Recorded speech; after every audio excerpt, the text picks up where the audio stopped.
Tumaze iminsi tubabwira ukubura kw'amazi mu makartier mu buraruko bw'igisagara ca Bujumbura. Menshi muri ayo makartier aheruka amazi ku musi wa kane w'indwi iheze itariki 17 gitugutu 2024. Inkurikizi zamaze kwibonekeza. Nk'akarorero ubu hariho iduga ry'ibiciro vy'amazi avomwa ku mabombo rusangi canke ayo mu macupa. Hari n'ubuzi bwahagaze kuri bamwe mu bakorera mu mazu y'uburiro no mu bikoni vy'ububare. Abo bose ni kubera batagira amazi yo koza ivyombo no gukoresha.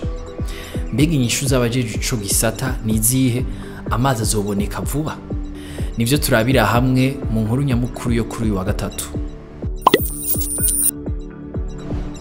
Amahoro cane, ni David, nizere ko meze neza. Ishirahamwe rigeze rijejwe gutanga amazi rivuga ko ubwo bukene buriko buva ku muringoti mukuru utwara amazi mu gice c'uburaruko bw'igisagara wononekaye.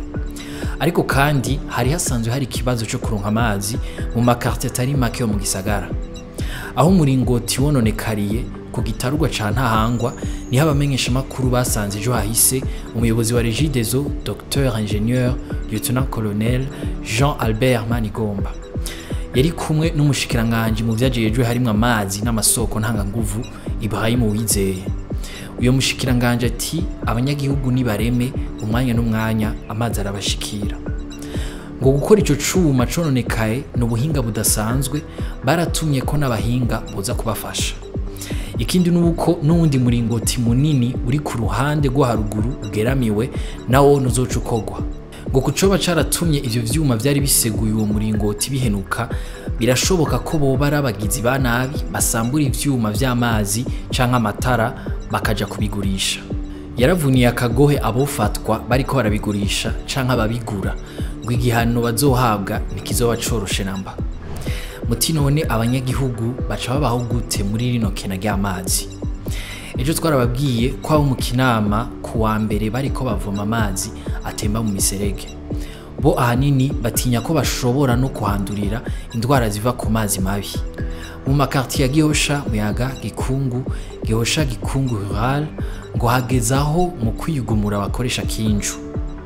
Hari kandi n'umunyeshuri wo muri kaminuza wa mu Gihosha yabwiye Iris News ati Imana yaratabaye iduha akavura, ubu turiko twikora ku mazi y'imvura. Umuvyeyi w'abana bane nawe nyene aba mu Gihosha ngo ku musi hakenerwa amazi y'ibihumbi 15. Ayo nayo ni bido zitanu kubera imwe gusa ubu bayizana ku bihumbi 3. Kuva ejo hahise itariki 22 gitugutu 2024 Université du Lac Tanganyika yarahagatse ibikorwa gushika amazi abonetse. Umuyobozi wayo mwigisha Evariste Ngayimpenda yabwiye ikinyamakuru Jimbere ko kureka abanyeshuri ibihumbi 200 bagatonda misi yose batonda ahantu hatagira nima ry'amazi vyoshobora kubatera ingorane zabizingwara canke izo guteba gusozera umwaka w'ishure.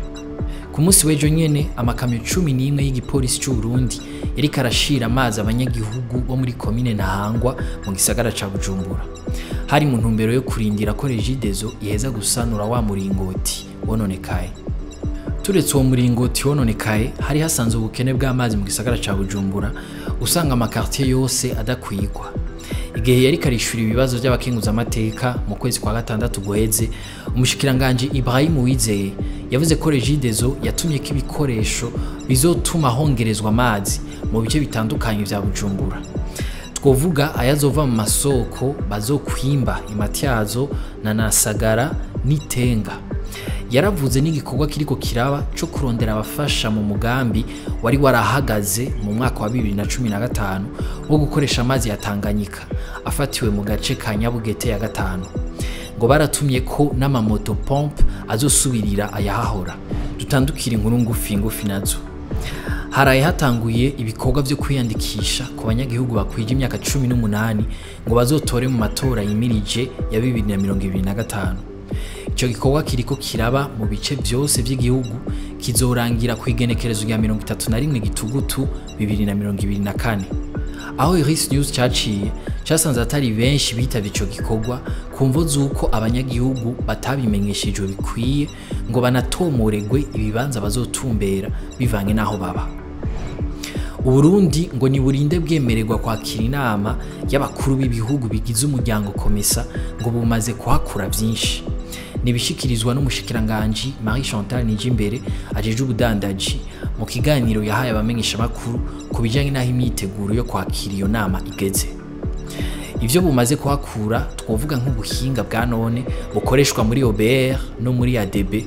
Hariho nuko komesa yashigikije banko buna microfinance wise amahera atari make. Irashigikira amashirahamwe Sokabu na Sokar mu gushira imitahe muri société de réassurance de la ZEP n'ibindi. Mwakoze kudukurikira, aya makuru muyasanga ku mbuga za Yaga na Iris News, ahanje tuzosubira ejo.